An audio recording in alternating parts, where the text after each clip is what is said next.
नमस्कार, मैं हूं पूजा सिंह और आप देख रहे हैं सत्ता का महासंग्राम। और बात यहां पर हो रही है उत्तर प्रदेश की कि उत्तर प्रदेश में जो है किस तरीके से अब ये चुनावी समर जो है अपने चरम पर पहुंचता जा रहा है। जैसे जैसे चुनाव अपने चरम पर पहुंच रहा है, हम बात यहां पर आज करेंगे कि करहल जो है कितनी बड़ी हॉट सीट है। करहल जिसकी बात आज हम कर रहे हैं, वहां पर मुलायम के बेटे बनाम मुलायम के शिष्य की लड़ाई देखने को मिल रही है और वहां पर बीजेपी ने अपनी पूरी ताकत झोंक दी है। बीजेपी क्या अगला नंदीग्राम और अमेठी बनाना चाहती है करहल को, यह हम बताएंगे आपको इस कार्यक्रम में। लेकिन सबसे पहले बता दें कि यहां पर उत्तर प्रदेश के अंदर करहल सीट पर बीजेपी ने अपनी पूरी ताकत झोंकी हुई है। 2 बार अमित शाह खुद यहां पर पहुंच चुके हैं, रैली कर चुके हैं, जनता को संबोधित कर चुके हैं। वहीं योगी आदित्यनाथ भी पीछे नहीं है, आज भी करहल पहुंचे और धावा बोला और उन्होंने कहा कि कमल को जितवाओ करहल से और सपा को साफ कराओ। देखिए उन्होंने क्या कुछ कहा। नेताजी भी बहुत होशियार हैं। कल वे आए थे, वे जानते हैं करहल की जनता फैसला कर चुकी है कि प्रोफेसर एसपी सिंह बघेल ही उनका नेता होगा। तो नेताजी ने कल यही कहा कि भाई ठीक है, तुम लोग जो चाहो तय कर लो, अपना विधायक चुन लो। दूसरा व्यक्ति बोला जा रहा है कि नाम बोल दीजिए, नाम बोल दीजिए। वो कह रहे कौन लड़ रहा है यहां से सपा का प्रत्याशी, मुझे तो पता ही नहीं है। अब ये दुर्गति हो गई हो कि बाप पुत्र का नाम न जान रहा हो। तो भाइयों बहनों, ये सपा की पूरे प्रदेश के अंदर की दुर्गति को भी प्रदर्शित करता है। समाजवादी पार्टी के लोग आज बौखला गए हैं। करहल में अपनी करारी हार को देखते हुए वे अब आपा खो चुके हैं। प्रोफेसर एसपी सिंह बघेल पर हुआ हमला उनकी इस कायराना हरकत को प्रदर्शित करता है। मैं अभी थोड़ी देर पहले अहमदाबाद की एक न्यायालय के फैसले को पढ़ रहा था। अहमदाबाद में एक सीरियल ब्लास्ट हुआ थे, कई लोग मारे गए थे और भाइयों बहनों, उस सीरियल ब्लास्ट की घटना के लिए जो आतंकी जिम्मेदार थे उसमें आजमगढ़ के संजरपुर का भी एक आतंकवादी था। और इससे भी गंभीर बात है, उस आतंकवादी को आज वहां की माननीय न्यायालय ने मृत्युदंड की सजा दी है।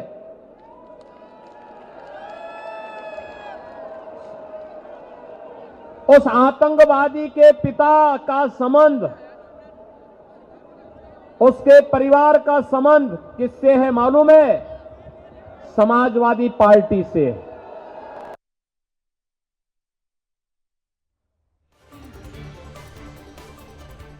तो हम यहां पर बात कर रहे हैं करहल सीट की, किस तरीके से हॉट सीट करहल बनी हुई है। बता दें कि करहल विधानसभा क्षेत्र जो है वो मैनपुरी संसदीय क्षेत्र के अंतर्गत आता है और फिलहाल मुलायम सिंह यादव जो है मैनपुरी से सांसद हैं और अपने बेटे के लिए चुनावी प्रचार में वो उतर चुके हैं। उन्होंने अपने हाथ में कमान ले ली है। लेकिन बीजेपी की बात करते हैं तो बीजेपी के केंद्रीय मंत्री को यहां पर उतारा गया है। बीजेपी की तरफ से एसपी सिंह बघेल को उतारा गया है, उनको Z+ सिक्योरिटी दी गई है क्योंकि उनके काफिले पर हमला हुआ था। साथ ही साथ यहां पर जो है पूरा बीजेपी का सियासी बड़ा अमला जो है तैनात है। खुद गृह मंत्री अमित शाह 2 बार यहां पर आ चुके हैं और साथ ही साथ सीएम योगी भी जो है यहां पर करहल के अंदर अखिलेश को घेरने की पूरी कोशिश कर रहे हैं। तो इस हॉट सीट पर क्या होगा जातीय समीकरण? क्या वाकई MY फैक्टर इस सीट पर काम करेगा या फिर जो बाकी जातियां हैं, बाकी वोटर्स हैं, उनको टारगेट किया जाएगा और एक जो है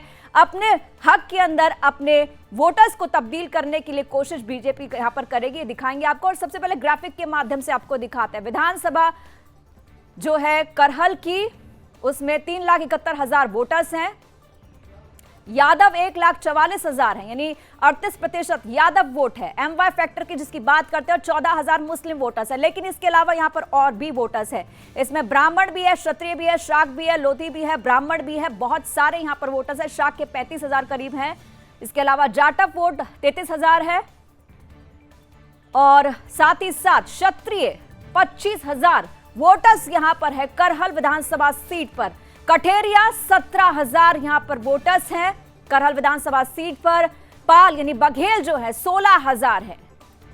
एसपी सिंह बघेल को यहां से उतारा गया। ब्राह्मण जो है 14,000 है विधानसभा सीट करहल से, और लोधी है यहां पर लगभग 10,000। तो कुल जो है अगर बात करते हैं एमवाई फैक्टर्स के अलावा यहां पर बहुत सारा जो है ऐसा वोट बैंक है जिसको टारगेट करने की कोशिश बीजेपी करेगी, जिनको साधने की कोशिश करेगी कि किस तरीके से जो है इन लोगों को अपने वोट में तब्दील किया जाए और अखिलेश को उनके पिता के गढ़ में हराया जाए। और इस पर बात करने के लिए हमारे साथ 3 मेहमान जुड़ रहे हैं। खेमचंद शर्मा बीजेपी से है, विनय सिंह समाजवादी पार्टी से है, रमेश ठाकुर हमारे साथ जुड़ रहे हैं पॉलिटिकल एक्सपर्ट। आप तीनों का स्वागत है। सबसे पहले यहाँ पे पॉलिटिकल एक्सपर्ट रमेश जी आप हमारे साथ हैं, आपसे जानना चाहूंगी करहल के इस युद्ध को, यहाँ पर हम बात करते हैं एसपी सिंह बघेल जो है बहुत खास रहे हैं मुलायम सिंह यादव के, दूसरी तरफ मुलायम सिंह के बेटे हैं, तो क्या कहा जाए, जो चेला कहते हैं गुरु हो गया, गुरु गुरु रह गया, चेला गुरु हो गया, यही वाली कहावत यहाँ पर नजर आ रही है इस वक्त। देखिए पूजा जी, क्या होता है सियासत में कोई चेला नहीं होता है, कोई गुरु नहीं होता। जब जिसको मौका मिलता है वो पटकनी दे देता है। ये अखिलेश यादव या उनके जो चाचा भतीजों के बीच में जो चीजें हैं 7 साल से जो चल रही है वो सबके सामने है जी।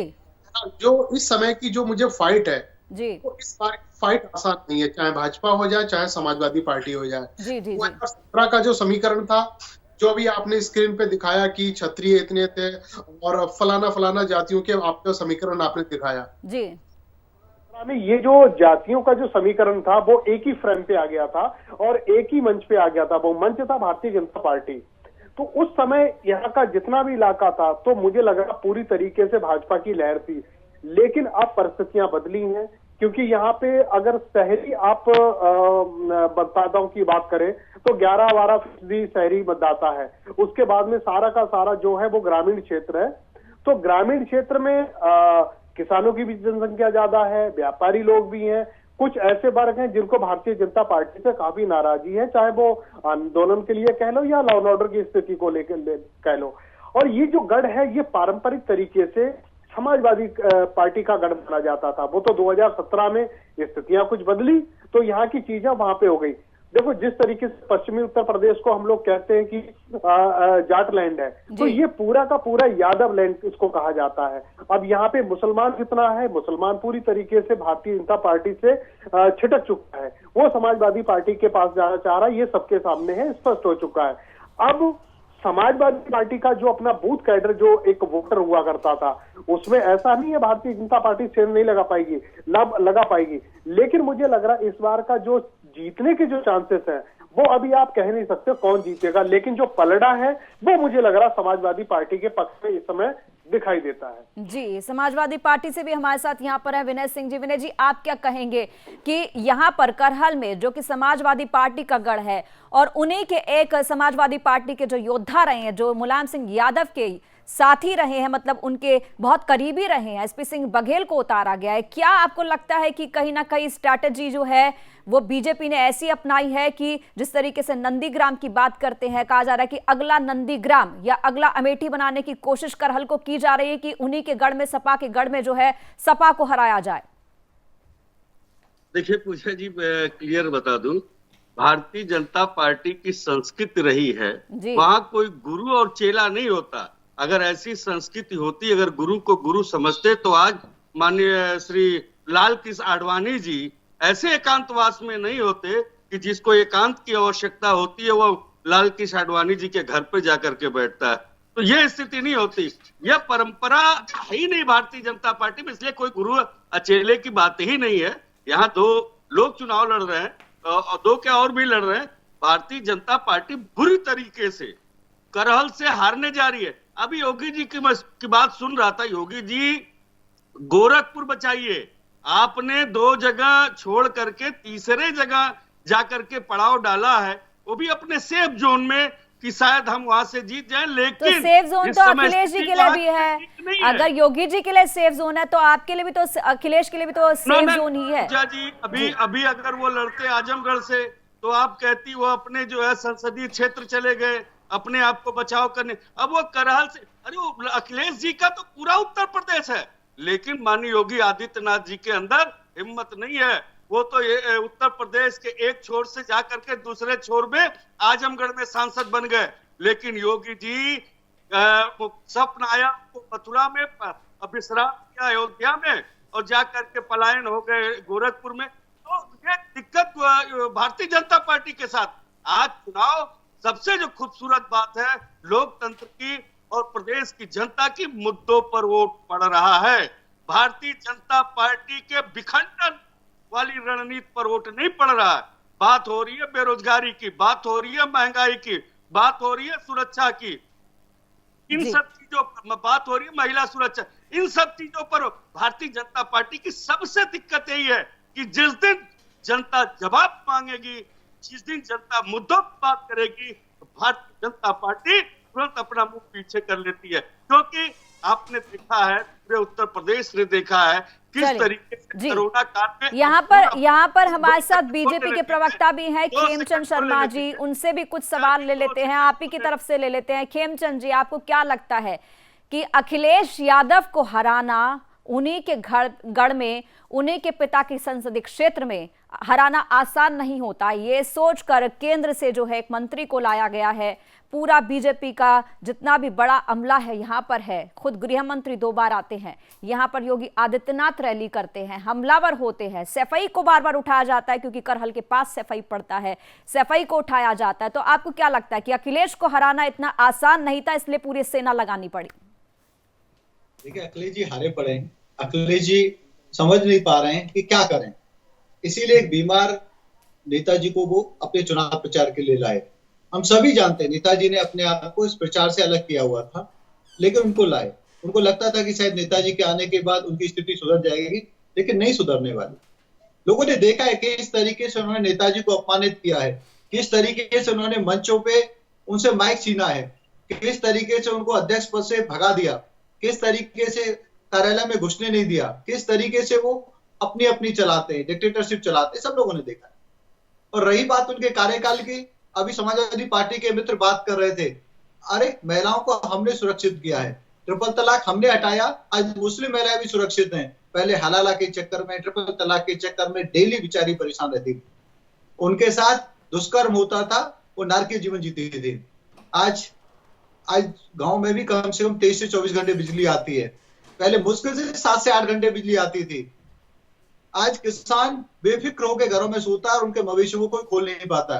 गांव गांव में सड़क है और प्रचुर मात्रा में गरीबों को राशन मिल रहा है, डबल राशन मिल रहा है। और सिर्फ राशन ही नहीं, उनको खाने का ऑयल भी मिल रहा है, चना भी मिल रहा है। और हर गांव में आप जाके देख सकते हो, जो मजदूर हैं उनकी स्किल मैपिंग कराई गई है, उनका श्रम कार्ड बनाया गया है, 2-2 लाख का उनको बीमा दिया गया है। और स्किल मैपिंग के बाद उनके गांव के पास उनको काम दिया जा रहा है।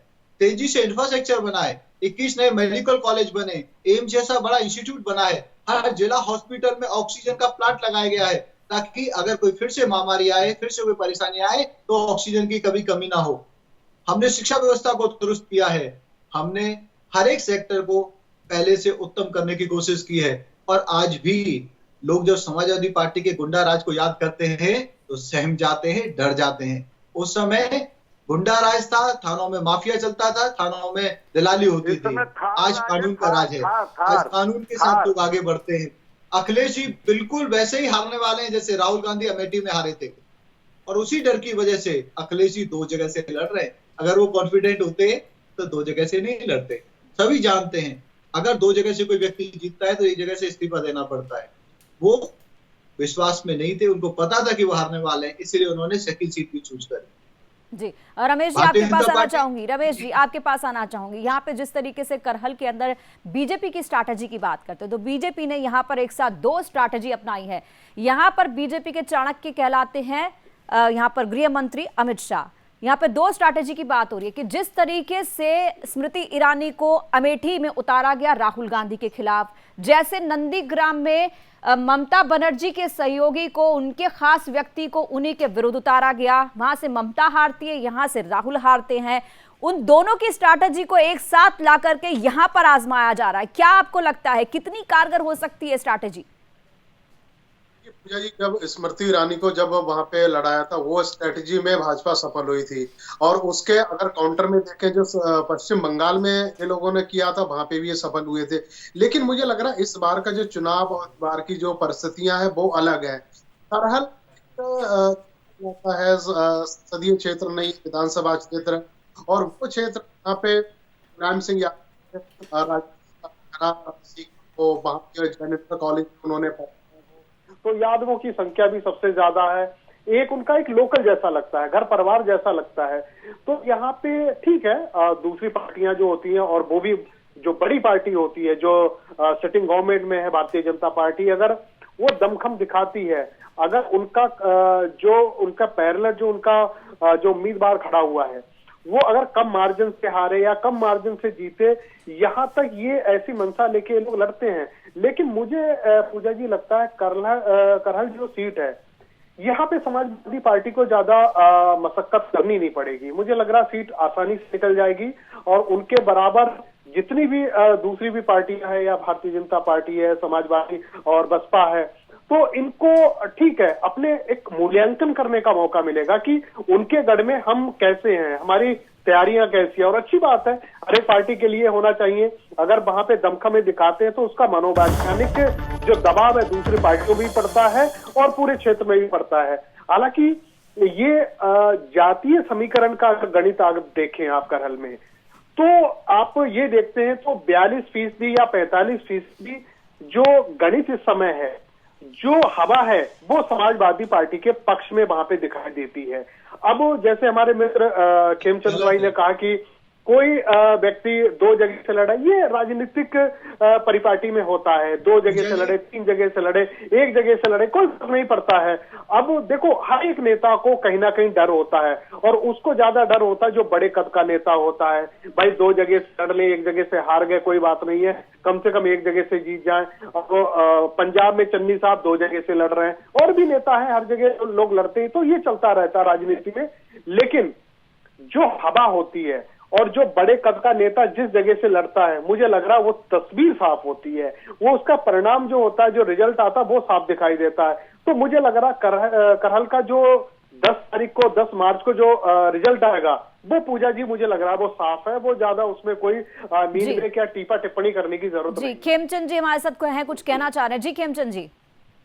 देखिए, करहल में समाजवादी पार्टी हार रही है। आप गांव की बात कर रहे हो, अरे गांव में जितनी सेवाएं भारतीय जनता पार्टी की सरकार ने दी है वो पहले कभी नहीं दी गई। आपके पास हर समाज का व्यक्ति समाजवादी पार्टी के खिलाफ है, चाहे वो यादव भी क्यों ना हो। आज यादव भी समाजवादी पार्टी के साथ नहीं खड़ा हुआ है, क्योंकि उनको पता है कि ये प्राइवेट लिमिटेड कंपनी चलाते हैं, सिर्फ और सिर्फ एक परिवार के लिए काम करते हैं, और इसके अलावा किसी के लिए काम नहीं करते। हाँ, एक पर्टिकुलर धर्म के लिए जरूर काम करते हैं, और उसके लिए तुष्टीकरण करते हैं, और उस तुष्टीकरण की वजह से पूरे उत्तर प्रदेश में हाहाकार था, लोगों को याद है। और इस समय करहल की जनता ने तय कर लिया है कि भारतीय जनता पार्टी को लाना है, और भारतीय जनता पार्टी को लाकर विनय जी आपके पास आऊंगी। विनय जी क्या कहेंगे? विनय जी, देखिए, करहल से करवट लेने वाला है उत्तर प्रदेश का विकास। जो विकास रुका हुआ था माननीय अखिलेश यादव जी के समय में, जो कार्य शुरू हुए थे, जो योगी आदित्यनाथ जी ने रोका है, वो करवट लेने वाला है। वह विकास दोबारा उत्तर प्रदेश से ही का इतिहास करहल से ही लिखा जाएगा, ये सारे लोग जानते। खेमचंद जी बता रहे हैं कि वो हारने वाले हैं और वो जाने वाले। खेमचंद जी, साथें रुकी हुई है भारतीय जनता पार्टी की, ये भी मैं जानता हूँ। अगर ऐसी दिक्कत न होती तो बाहें फैला करके माननीय गृह मंत्री को, लोगों को बुलाना नहीं पड़ता। स्थिति भारतीय जनता पार्टी की, क्या आप कह रहे ऑक्सीजन और ये सारी, आप तो ये मानने को तैयार नहीं है कि ऑक्सीजन के अभाव में किसी की मौत हुई। रमेश जी आपके पास आना चाहूंगी, जानना चाहूंगी कि यहाँ पर हम MY फैक्टर की बात कर रहे हैं कि यादव वोटर्स बहुत सारे हैं, लेकिन इस बार अखिलेश यादव ने परिवारवाद और साथ ही साथ यादववाद को परहेज रखा है, छुआ नहीं है। क्या कहेंगे? शिवपाल यादव जो उनसे नाराज नजर आया, उन्होंने सोचा कि क्या सोचकर मैं अपनी पार्टी को इसमें लेकर आया था, लेकिन जो सोचकर आया था वो भी नहीं हुआ। क्या कहेंगे इस पर आप? नहीं पूजा जी, मुझे ऐसा लगता नहीं है कि अगर आप देखो तो ना परिवारवाद अलग हुआ है, ना यादववाद अलग हुआ है, वो है मिक्सर, मिला जुला असर दिखाई देता है। लेकिन अखिलेश यादव की इस बार जो चुनाव लड़ने की स्ट्रेटेजी रही है वो 2017 से थोड़ी सी अलग है। पिछली बार उन्होंने क्या करा था, छोटी पार्टियों से उन्होंने दूरी बनाई थी, छोटी पार्टियों को साथ में नहीं लिया था, कांग्रेस के साथ में उन्होंने गठबंधन करके चुनाव लड़ा था, तो उस समय वो चीजें उनको मिल नहीं पाई, वो सफलता मिल नहीं पाई। इस बार आपने देखी है जयंत उनके साथ में आ गए, जयंत के आने के बाद में पश्चिमी उत्तर प्रदेश उनका एक मजबूत हुआ है, उसके बाद में राजभर साहब आ गए, तो छोटी पार्टियों का एक उन्होंने एक समूह बनाया है। और मुझे लग रहा है 2017 का अगर चुनावी गणित अगर देखें तो भारतीय जनता पार्टी की जो मजबूत धड़ी जो थी, जो मजबूत जो पिलर था, मुझे लग रहा है इन छोटी पार्टियों से ही उनका बना था, तो उसी को तोड़ने के लिए मुझे लग रहा है ये उन्होंने किया है। अब उनके चाचा शिवपाल यादव वो भी साथ में है, चुनाव लड़ रहे हैं, और उसके बाद में जो कई ऐसे यादव उम्मीदवार हैं, कम नहीं है, हर जगह लोग चुनाव लड़ रहे हैं, उनके घर के सारे लोग कैंपेनिंग कर रहे हैं इस समय। फादर जो मुलायम सिंह यादव है ज्यादा स्वस्थ नहीं, उनको भी कैंपेनिंग में उतरना पड़ रहा है। तो ये हम लोग नहीं कह सकते कि परिवारवाद या जो यादववाद वो दूर हुआ, नहीं। और जो कोई पार्टी बनती है तो मुझे लग रहा है उनमें सबका सहयोग होता है, सबका मिला जुला असर होता है, तो मुझे लग रहा है ये क्षेत्रीय पार्टियां हैं। क्षेत्रीय पार्टियों को जोड़ करके उन्होंने जिस तरीके से क्षेत्रीय पार्टियों को जोड़ करके हमेशा बात वो सोशल इंजीनियरिंग की करते हैं, लेकिन क्षेत्रीय पार्टियों को जोड़ के उन्होंने सोशल एक्सपेरिमेंट का नजारा पेश किया था। यहाँ पर खेमचंद जी आपके पास आना चाहूंगी, आपको क्या लगता है कि क्या वाकई करहल के अंदर ये जातीय समीकरण काम करेगा या कोई ऐसा फैक्टर जिसकी हम बात करते हैं, यहाँ पर MY फैक्टर की बात होती है तो मैं यहाँ पर MY फैक्टर कहूंगी, मोदी योगी फैक्टर काम करेगा क्या?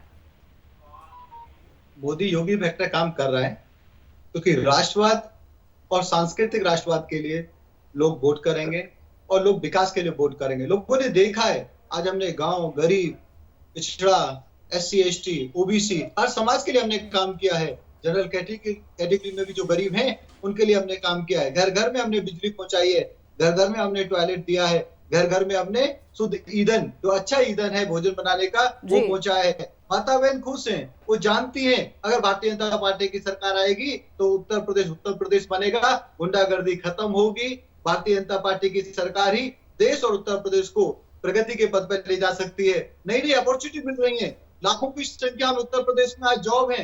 आप सर्विस सेक्टर में जाइए, सर्विस सेक्टर में लोग कम है, जॉब ज्यादा है, और हम लोग 5G लाने के बाद MSME सेक्टर को बूस्ट करने वाले हैं, टेक्नोलॉजी जो बेस जो कंपनियां उनको बूस्ट करने वाले हैं, और नई नई कंपनियां खुलेंगी। चलिए देखते हैं। जी खेमचंद जी, समय नहीं है वरना से हम चर्चा को आगे बढ़ाते हैं। अब देखना ये होगा कि करहल की अगर हम बात करते हैं तो करहल में यहां पर अखिलेश का MY factor, Muslim Yadav factor काम करता है या बीजेपी का MY फैक्टर यानी मोदी योगी फैक्टर काम करता है, ये तो आने वाला समय बताएगा, क्योंकि अब कुछ ही दिन बाकी बचे हैं जब वोटिंग खत्म होगी और रिजल्ट सबके सामने होगा। फिलहाल सत्ता का महासंग्राम में इतना ही। बाकी खबरों के लिए आप देखते रहिए सुदर्शन न्यूज। जय हिंद।